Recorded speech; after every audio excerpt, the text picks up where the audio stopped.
Hey guys, this is the 90-90 position, and we're going to go over the classic position, which is good for people that are moderately to very flexible. And then we're going to go over some less flexible options afterwards, and then a hypermobile option at the very end.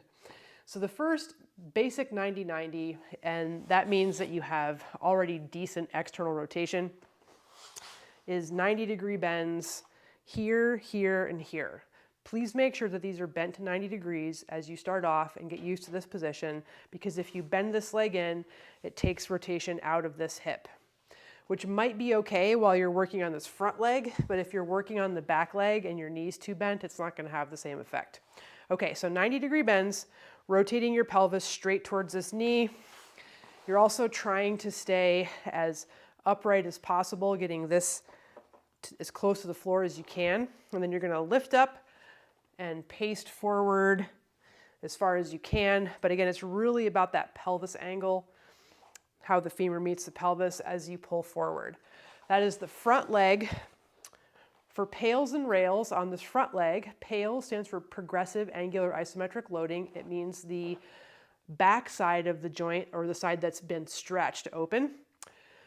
And so for that, you're going to push this front foot down. So you can either just push the foot down. You can also lift the foot, try to lift the foot and resist. That works better for some people.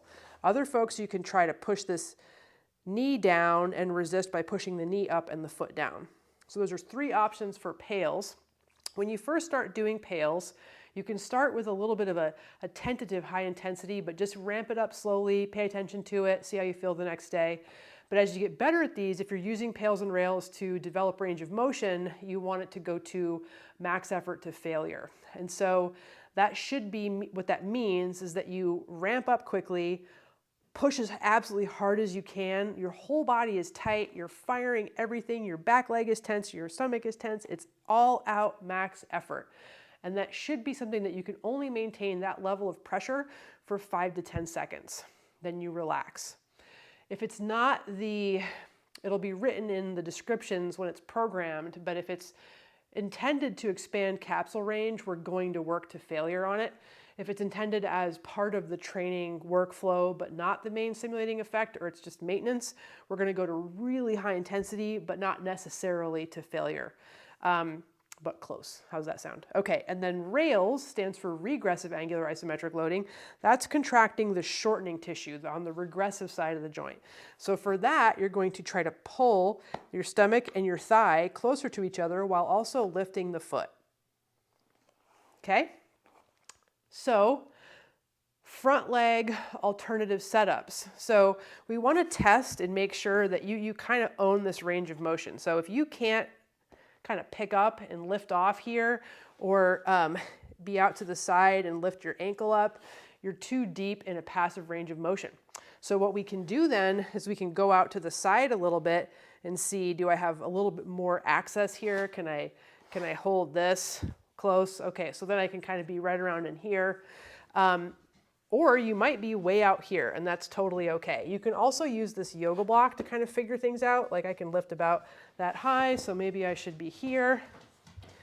And so you can use a yoga block as well to just sort of dial things in and get it as close as possible. So you want to be in a passive range of motion, meaning you can't actively lift off and hold, but just barely. You don't want to be like many, many, many degrees deep into a passive range of motion, because it's a little bit pointless and can also drive further compensation, and sometimes it can bother people's tissues.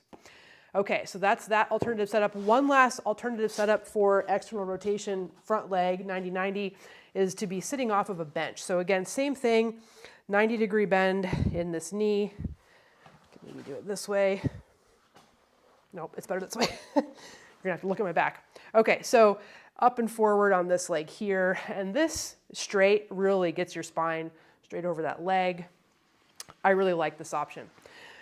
Hypermobile folks. So if you're somebody that has boatloads of hip, this is just loose as hell. We want to not develop more range of motion. We want to strengthen what you have as best as we can. So we're not going to spend time in a passive stretch. You're going to be active. So you can be in the position, but we're going to utilize these PAILs and rails, those isometrics, to work for you. So the whole time you're here, you're going to be active. You can have your hands off. You can move around with pressure, whatever it is you want to do to strengthen. And then you can also lift and pull together. You can try doing lift-offs. You can try moving around in this position.